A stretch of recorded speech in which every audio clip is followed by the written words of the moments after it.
Here at the Agribusiness Desk, we have Chip Nellinger, Blue Reef Agri-Marketing, our guest. Let's talk about the cattle market because, you know, late last week we saw that October futures price dip down below a dollar.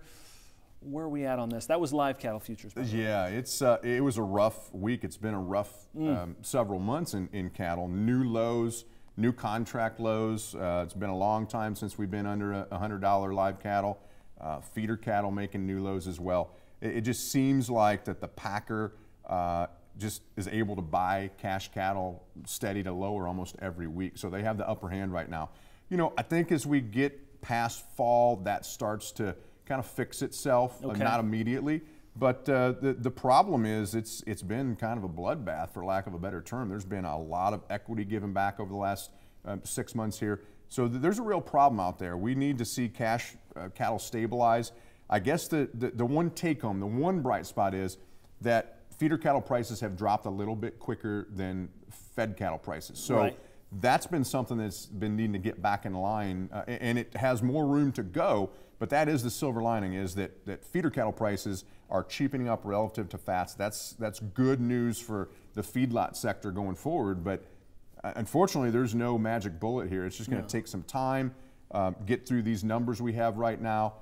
You know, I think we could see bounces out into winter, but you know, it's unfortunately a rough time right now on the cattle side. Is there any indication of what might make a good balance, like what price we need to get to really kind of balance this out here? Yeah, I think that with the push down, you know, now below $100, you're getting close to a fair value here. There's a lot of people talking 85 for a low. That would seem a little extreme to me.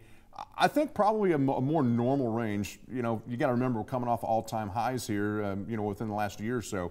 A good new normal range in my mind going forward would be, you know, low to mid 120s on the top side, you know, 90-ish on the downside. So in my mind, we're getting towards the bottom end of that.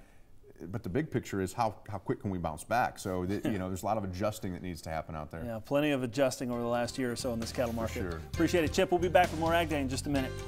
Farming has changed. Markets are riskier than ever. For customized, focused commodity marketing, contact Chip Nellinger or Adam Dreyer at 309-550-7213.